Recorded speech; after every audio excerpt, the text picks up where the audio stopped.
नमस्कार दोस्तों, आप सबका हमारे स्वयंपूर्ण फार्म्स के व्लॉग पे स्वागत है। तो आपने हमारे पिछले व्लॉग में देखा ही होगा कि कैसे हम एक लैंड परचेस के ट्रांजैक्शन में इन्वॉल्व होते होते या उसे ऑलमोस्ट परचेस करते करते रह गए और हम बच गए, ऐसे हम कह सकते हैं, या हम सेव हो गए। और अभी हम आपको आगे लेके जाएंगे हमारे इसी लैंड सर्च की जो जर्नी है उसमें हमारे क्या क्या एक्सपीरियंसेस थे और हमारी प्रोग्रेस कहाँ तक पहुँची है, वो आपको हम बताने की कोशिश कर रहे हैं। तो stay tune to our logs and keep getting updates on our progress on this swayampurna jeevan which we are trying to live. इस मीटिंग के बाद सेकंड मीटिंग के बाद हमें ब्रोकर ने कॉल करके बोला कि मैडम आपके बजट में 1 एकड़ लैंड मिलना मुश्किल है, क्योंकि करजत में सारे फार्मर्स की लैंड इन्वेस्टर्स ने ले ली थी लॉकडाउन शुरू होने से पहले ही, आई थिंक, और ड्यूरिंग लॉकडाउन भी। तो लोगों ने परचेस करके उसे रीसेल पे रखा था जो ज़्यादा में मिल रही थी और जो हमारा बजट नहीं था। इसके लिए वो भी जेन्युइनली हमें बताना चाहते थे, बट उनको हमारे बजट में लैंड नहीं मिल रही थी। जो खोज के निकाल रहे थे उनके शेप्स और साइज़ और पेपर्स में to be issue. Very clear, हमने कहा था कि हमें 10 लाख के आसपास लैंड चाहिए, 1 एकड़, जो नहीं पॉसिबल था। तो उन्होंने कहा कि सर आपके ये बजट में लैंड मिलना थोड़ा मुश्किल है। तो हमने कहा हम हमारा बजट बढ़ा देंगे, और ये पर्टिकुलर टाइम फ्रेम में थोड़े हम भी होशियार हो गए। I did lot of research on YouTube, I saw lot of videos, और फिर मतलब पेपर वर्क कैसे चेक करना, ये बहुत इम्पोर्टेंट चीज़ थी जो मैंने यूट्यूब से ढूंढ के सीख लिया। तो उस पर कुछ 5 चीज़ें मुझे मालूम पड़ी। जैसे फर्स्ट था 7-12 एक्सट्रैक्ट, जिसमें हम महाराष्ट्र में बोलते हैं 7-12, जो फार्मर के नाम पे है वो जाके कैसे चेक करना है, उसमें क्या क्या चीज़ें चेक करनी है। सेकंड था 8A सर्टिफिकेट, जिसको मराठी में बोलते हैं 8 उतारा, ठीक है। थर्ड था मैप, ओके। उसके बाद था फेरफार रिपोर्ट्स, और उसके बाद था गांव नक्शा, गढ़बुक नक्शा। ये 5 चीज़ें मैं अभी जब भी कोई लैंड देखने जा रहा था तो मैं I used to always ask for first thing 7-12 दिखाओ, सेकेंड थिंग 8A भेज दे मुझे, थर्ड थिंग मुझे नक्शा भेज दे उसका, फोर्थ थिंग उसका फेरफार रिपोर्ट भेज दो, और फिफ्थ थिंग था गढ़बुक नक्शा भेज दे। ये 5 चीज़ें में भी मेरे हर ब्रोकर से जिससे भी लैंड देखने जा रहा था मैं उनसे मांग रहा था। तो करजत में हमने करीबन नवंबर से हमने लैंड देखना स्टार्ट किया था। नवंबर दिसंबर वी स्पेंट, और जैसे ग्रुपल ने कहा कि करजत में मोस्ट ऑफ द लैंड जो फार्मर की एक्चुअल्स थी वो बिक चुकी थी, और जो जिस तरह की लैंड, जिस तरह की रिक्वायरमेंट हमारी थी, वो लैंड हमें मिल पाना बहुत ही मुश्किल हो गया था।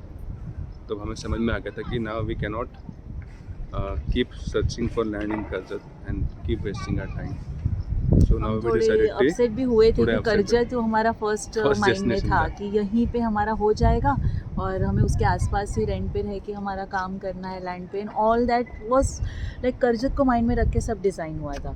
तो अभी हमें आगे जाना था कहीं दूर। और इसमें एक चीज़ ऐसी भी थी, जितने भी हमारे वेल विशर्स थे उन्होंने हमें क्लियरली बता दिया था कि एग्रीकल्चर लैंड बाई करना is not like buying Piece a of flat cake. और बाइंग रेंटेड, मतलब going for a rented house is much more complicated. So you guys need to be very much be careful, be open and vigilant, because they themselves had lost a lot of money and they did not wanted us to lose money. तो अभी हमारे दिमाग से थोड़ा थोड़ा कर्जत का भूत उतरने लग गया था। तो अब हमने डिसाइड किया था कि करजत में भी ढूंढते रहेंगे, जहाँ से भी ब्रोकर की कॉल आए उनके साथ भी लैंड देखेंगे और करजत से थोड़ा आगे भी चले जाएंगे। सो ये जो लैंड की चर्चाएं हमारे वेल विशर्स के साथ होती रह रही थी, तो दत्ता के एक बहुत अच्छे मित्र मिस्टर ललित बुंदेला जी, जो ट्रैकर है, एंटरप्रेन्योर है और सोशल वर्कर भी है, तो उनसे बात करते हुए पता चला कि उनकी भी तड़ा नाम का एक डिस्ट्रिक्ट है जहाँ पे उनकी भी लैंड है और कॉन्टैक्ट्स भी है, कुछ और लैंड्स भी देखने मिलेंगे। तो हमने एक वीकेंड उनके साथ जाने का डिसाइड कर लिया, और हमें वहाँ की लैंड सारी अच्छी भी लगी और हमारे बजट में भी थी। ऑलमोस्ट ऑफ जितने भी हमने 4-5 लैंड एक ही दिन में देख ली थी, और वो जगह भी काफ़ी अच्छी लगी हमें, जहाँ पे गौमुख करके एक स्पॉट था, अगेन नाइस स्पिरिचुअल लोकेशन। तो पर कुछ भी ऐसे फाइनल Final नहीं नहीं कर पा हो पा रहे रहा थे, था। हम वापस कंफ्यूज हो रहे थे और वापस पेपर वर्क के लिए हमें रुकना तो है ही हर जगह। तो अभी हमें रेंट पे मूव होके 2 महीने हो चुके थे और मेरा ऑफिस सैबैटिकल जो मैंने डिसीजन लिया था वो कुछ कभी भी स्टार्ट होने वाला था। तो अभी ईगरनेस बढ़ गया था कि यार ज़मीन का ट्रांजेक्शन फाइनल होना भी बहुत ज़रूरी था और जितने भी जानकार लोग थे जिनसे मिलते उन्होंने कहा था कि 6 महीने तुमको लगने ही वाले हैं, तुम कैसे भी कर लो तुम्हारा ज़मीन का ट्रांजेक्शन जल्दबाजी मत करना। जल्दबाजी मत करना। रूपल ने फेसबुक पे ढूंढना स्टार्ट कर दिया कि कोई ज़मीन के ऐड डालता है क्या, and she got some leads from there also. हमने उन लोगों से बात भी की लेकिन वो रत्नागिरी या उससे भी अंदर अंदर और मतलब बड़े बड़े चंक्स ऑफ लैंड थे, बड़े-बड़े chunks of small land। Pieces नहीं थे। इस बीच पे मुझे यूट्यूब से लिंक मिली। यूट्यूब पे भी बहुत सारे ब्रोकर्स ने अपने खुद के चैनल्स क्रिएट किए हुए हैं और उस चैनल्स के ज़रिए वो जो लैंड अवेलेबल होती है उसके बारे में बताते हैं। तो ऐसे एक वीकेंड पे मैं और मेरा फ्रेंड हम दोनों ने जाके ऐसे ही ब्रोकर के थ्रू 2-3 लैंड्स हमने देख ली। फिर से ये तला रीजन में ही थे और इसमें से 1-2 लैंड पार्सल्स हमें बहुत अच्छे लग गए। तो उसमें से एक मैंने फाइनल कर दिया और हम पूरा पेपर वर्क्स हमने ऑलरेडी चेक कर लिया था। 7-12 जैसे मैंने कहा कि जो इम्पोर्टेंट रिक्वायरमेंट है 7-12 एक्सट्रैक्ट 8A और ये बेसिक चीज़ें उस टाइम पे मुझे पता थी। तो ये हमने देख ली थी। ज़मीन जिस फार्मर की थी उसके नाम पे थी। तो हम चेक लेके चले गए और हमें सोचा था कि हम फार्मर से मिलेंगे इस टाइम पे से, लेकिन फार्मर से हम नहीं मिल पाए। जो फार्मर थे वो मुंबई में थे और हम गए थे तला।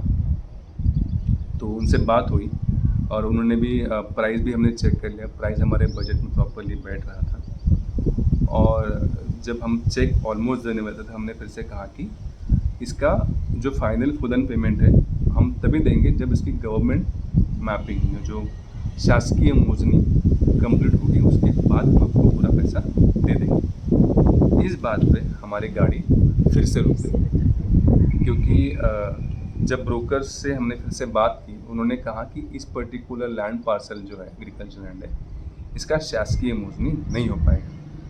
तब थोड़े हम फिर से टेकन अबैक हो गए कि अब क्या हो गया, इसमें क्यों नहीं हो पाएगा।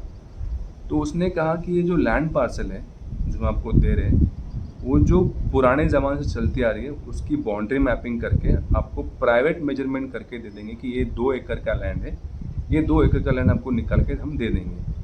लेकिन इसका गवर्नमेंट मेजरमेंट हम करके नहीं देंगे क्योंकि ये जो land parcel it is called as goda, मतलब इट्स अ टोटल गोड़ा प्रकार है। This was new word which we came to know and it was completely surprising for us.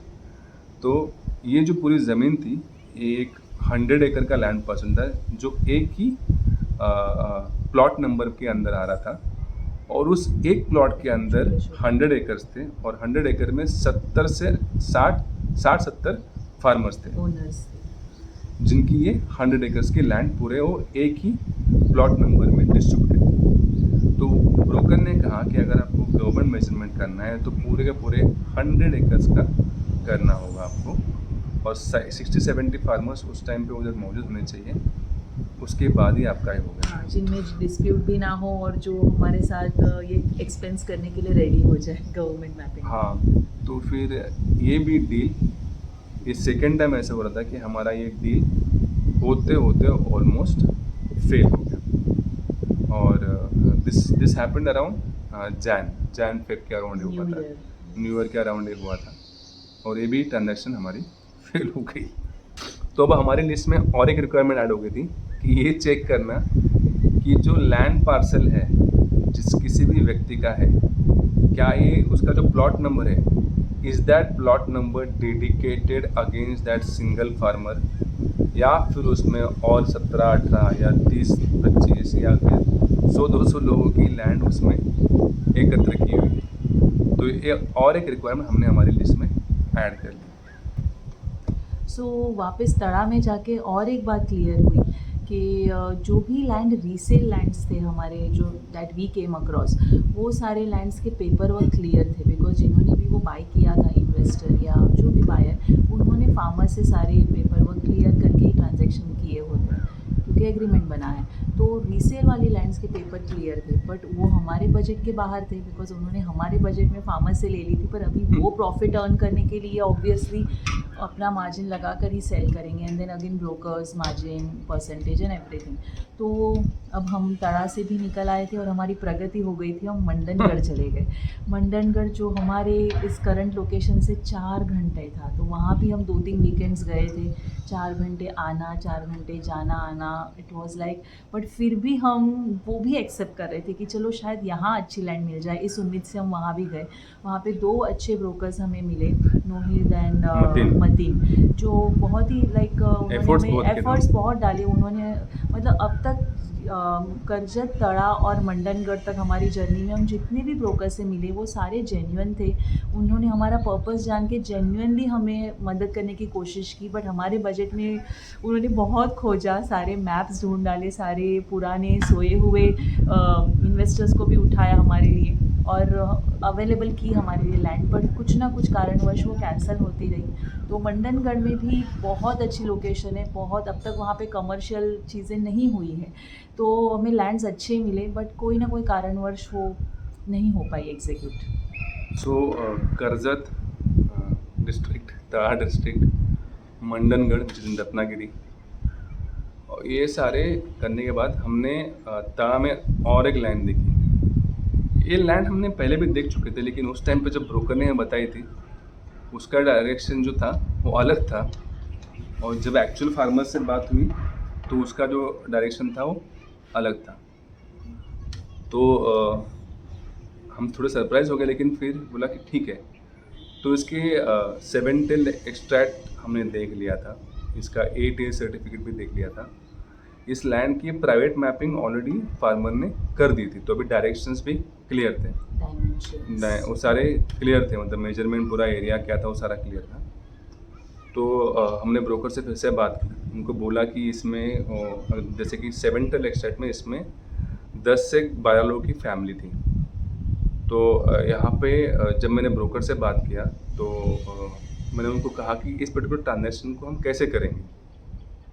तो ब्रोकर ऑब्वियसली यशरूपल ने कहा कि हमने सारा हमारा एक्सपेक्टेशंस, रिक्वायरमेंट, पर्पस पूरा क्लियर किया था, तो दे न्यू कि यहाँ पे कुछ भी कर नहीं सकते थे। तो उसने कहा कि देखिए सर, इस ट्रांजैक्शन में we have to very careful. जैसे किसी भी 7 टेल एक्सट्रैक्ट में जब फैमिली मेम्बर्स होते हैं तो जो भी पेमेंट आप रिलीज़ करोगे वो पेमेंट जो 7 टेल एक्सट्रैक्ट में जितने भी नाम है उन सब लोगों को जाएगा। कोई भी पेमेंट कैश में नहीं होगा, हर पेमेंट बैंक ट्रांसफ़र के चेक के थ्रू ही होगा। जितने भी हम चेक्स देंगे वो चेक के जेरॉक्स कॉपी के ऊपर हम उस पर्टिकुलर पर्सन का सिग्नेचर्स लेंगे, हर किसी के फ़ोटोग्राफ्स लेंगे, बिकॉज़ ये सारे ट्रांजैक्शंस में फैमिली मेम्बर्स के आपस में झगड़े होते हैं और वहाँ पे डिस्प्यूट होने का फ्यूचर में बहुत चांस होता है, because this guys may come back and start troubling you because you are the one who had bought the land. तो ये सारे कंडीशंस, फॉर्मेलिटीज़ मैंने ब्रोकर के साथ डिस्कस कर लिए और उन्होंने मुझे बहुत अच्छे से गाइड किया इस चक्कर में, और उन्होंने क्लियरली कहा कि सर आपका रिक्वायरमेंट और अर्जेंसी हम समझते हैं, लेकिन किसी रॉन्ग ट्रांजैक्शन में आपको फंसाना नहीं है। तो जब हमने क्लाइंट से बात की, फार्मर से बात की, तो फार्मर ने यहाँ पे क्लियरली कह दिया कि जो भी ट्रांजैक्शन होगा वो पूरा कैश में होगा, और पैसे जो देंगे आप लोग कैश में देंगे, आप चेक में देंगे चलेगा, लेकिन पैसे सिर्फ 4 लोगों को देंगे, बाकी 6 लोग जो भी है 7 टेल एक्सट्रैक्ट में 7-8 लोग हैं, उनको पेमेंट कैसे करना है उसको हम देखेंगे। तो ये एक बहुत बड़ा अलर्ट था, और हम इस ट्रांजैक्शन को, ब्रोकर ने हमें कह दिया कि let's not enter this transaction and stay away from this property, we may get some other properties in future. This was the third transaction which we tried to enter and we got saved from it. तो agricultural land ढूंढने की हमारी जो ये journey है वो भी जारी है, और ये प्रोसेस थोड़ा और दिन चलने वाला है।